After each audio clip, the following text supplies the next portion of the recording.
Bom dia, irmãos. Como vão? Tudo bem?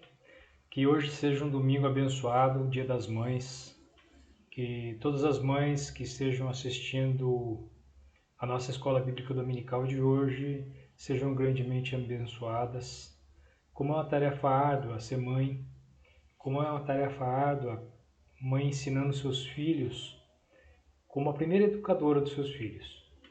E ensejando já esse Dia das Mães, eu já entro na escola bíblica dominical de hoje. A nossa lição é a lição 6. Nós estamos tratando do Evangelho de Mateus, o Evangelho do Reino de Deus. É um Evangelho que vai pautando sempre as suas narrativas na busca do reino do Senhor, Deus.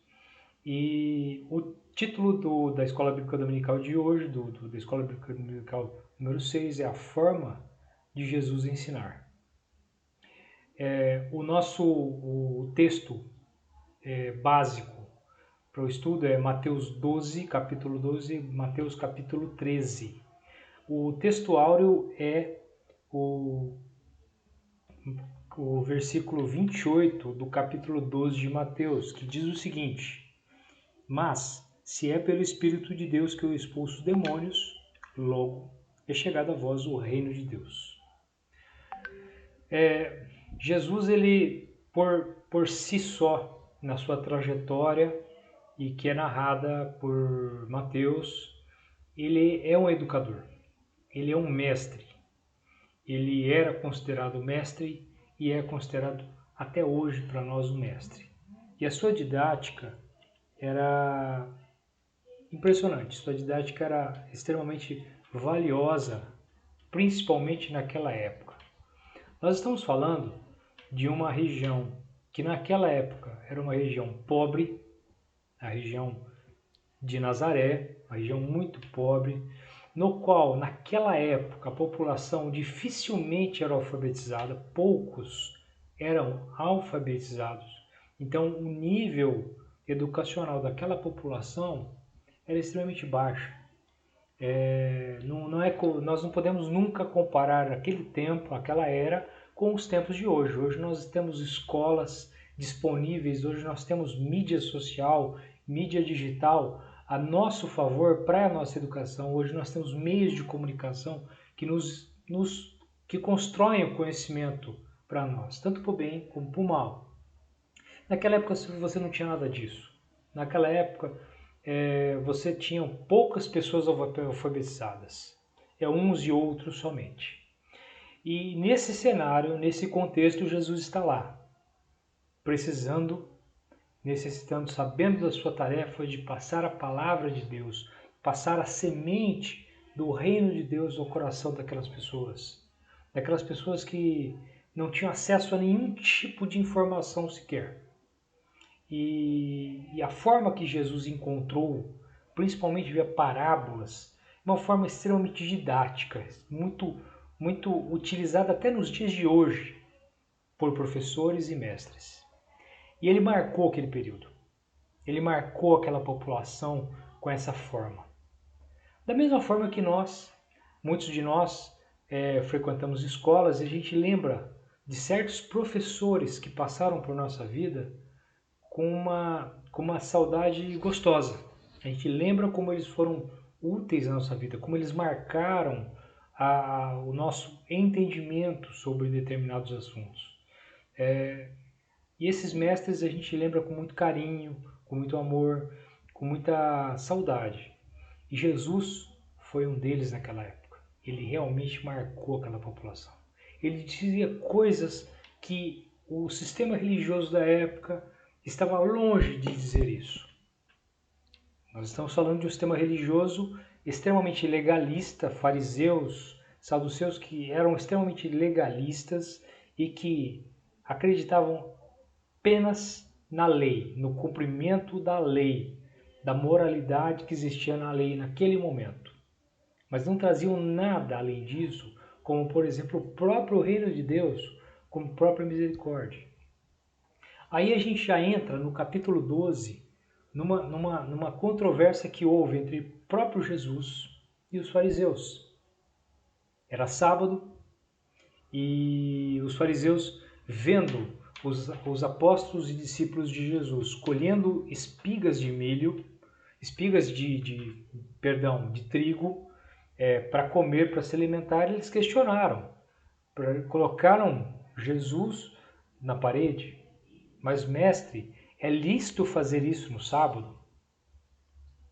Jesus, sendo ele, Jesus, o Filho de Deus, com uma autoridade didática impressionante, ele começa a descrever vários relatos bíblicos, tanto de Davi e seus soldados que comeram os pães do templo, como também ele citou a própria questão dos sacerdotes que entram no templo em sábado e mesmo assim não são culpados.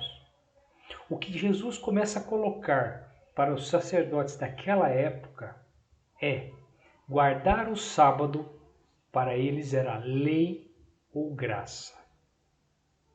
Eu tenho que guardar um dia da semana por lei, porque é obrigatório, ou porque eu estou grato a Deus e reservo este dia para saudar, a pedir bênçãos e agradecer ao Senhor Deus pela nossa vida e pela nossa existência aqui na Terra.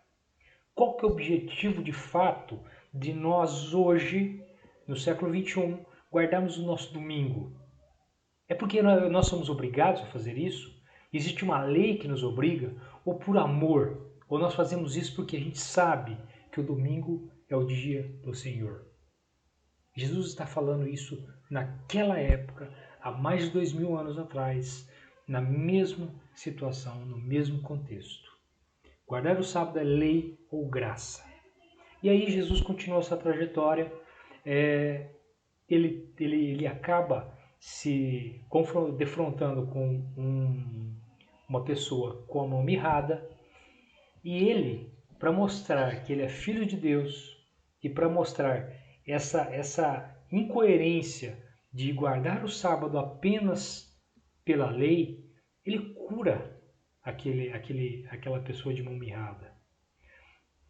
E ele mostra dizendo o seguinte, ele começa a utilizar uma parábola simples.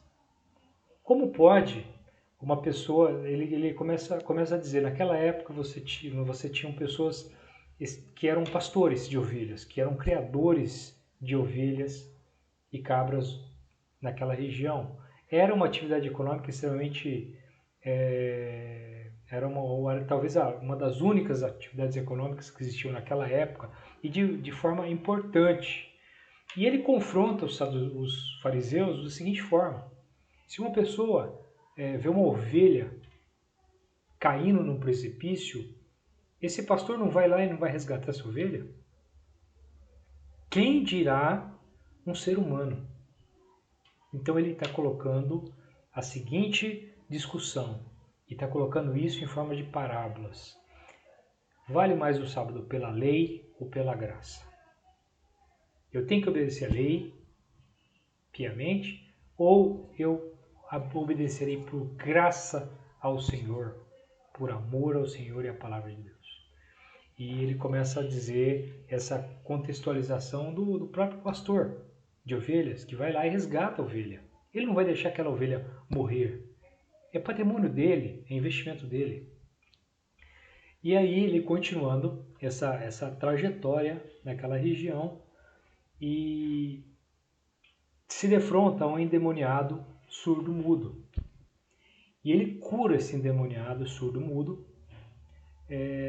E aí as pessoas ficam maravilhadas, totalmente maravilhadas com uma situação dessa. Ele expulsa o demônio existente num endemoniado e ainda retorna às funções normais dessa pessoa de falar e ouvir, que antes não conseguia.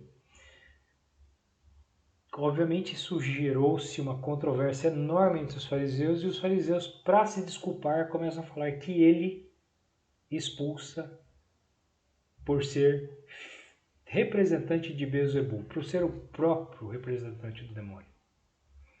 Talvez se uma acusação dessa fosse feita para um de nós, ou para um pastor, que fosse qualquer um dos pastores, talvez ele poderia ter perdido a estribeira, Ele poderia ter perdido a paciência, ter discutido, ter brigado, ter falado que isso foi uma calúnia, uma difamação horrenda, e ele partiria para a briga.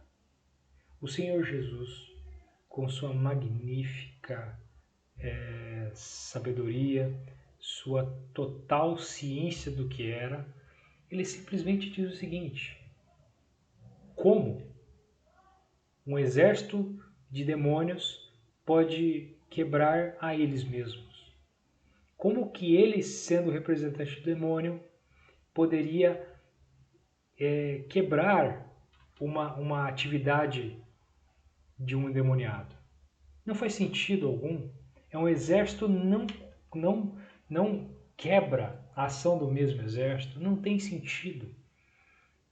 Então ele com a maior sabedoria, paciência, discernimento do que ele é, Filho de Deus, ele passa essa mensagem clara para as pessoas daquela época. Como Beelzebul pode expulsar um demônio, um servo dele mesmo? Não há isso. E ele afirma mais ainda no versículo 28 que: mas se é pelo Espírito de Deus que eu expulso os demônios, logo é chegado a vós o reino de Deus. Que é nosso texto áureo.